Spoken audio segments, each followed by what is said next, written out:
ইরানের নতুন সর্বোচ্চ ধর্মীয় নেতা হিসেবে প্রয়াত আয়াতুল্লাহ খামেনির ছেলে মোস্তফা খামেনির নাম ঘোষণার পর সোমবার তার সমর্থনে তেহরানের ইনকিলাব স্কয়ারে বিশাল জনসমাবেশ করেছে দেশটির সরকার সমর্থকরা। এ সময় ইরানের পতাকা উড়িয়ে ও মোস্তফা খামেনির ছবি নিয়ে তার প্রতি সমর্থন জানায় তারা। সমর্থকরা জানান, সর্বোচ্চ নেতা ও ইসলামী বিপ্লবের প্রতি সমর্থন জানিয়েই তারা এখানে উপস্থিত হয়েছেন। পিতা আয়াতুল্লাহ আলী খামেনির মতো মোস্তফাও আদর্শ ধারণ করে লড়াই করবেন এবং রক্তের শেষ বিন্দু থাকা পর্যন্ত দেশকে রক্ষা করবেন বলেও মনে করেন তারা। আমেরিকা ও ইসরায়েলের হামলার প্রতিশোধ নেওয়ারও শপথ করেন সমাবেশে অংশ নেওয়া মানুষেরা।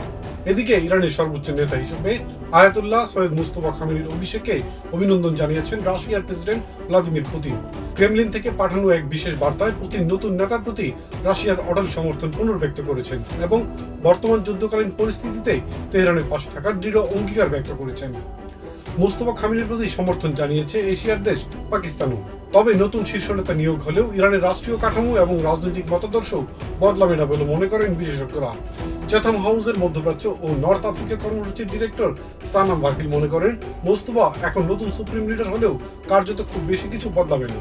একই সঙ্গে যুদ্ধকালীন কৌশলে এই নিয়োগ সরাসরি বড় পরিবর্তন না আনলেও এটি স্থিতিশীলতা দিবে বলেও মনে করেন এই বিশ্লেষক।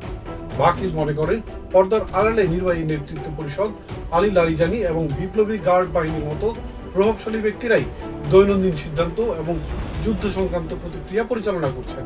তবে সরকারের কঠোর অবস্থান দেশের অর্থনৈতিক সংকট আরো বাড়াতে পারে এবং জন অসন্তোষ উস্কে দিতে পারে বলেও মনে করেন এই বিশ্লেষক।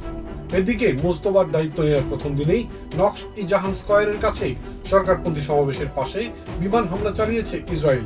সমাবেশে অংশ নেওয়া মানুষজন ইরানের পতাকা নাড়িয়ে আল্লাহু আকবার স্লোগান দেওয়ার সময় তাদের পেছনে ধোঁয়ার কুণ্ডলী উঠতে দেখা যায় রয়টার্স প্রকাশিত ভিডিওতে। ইলিয়াস কমল, TVN24 নিউজ ডেস্ক।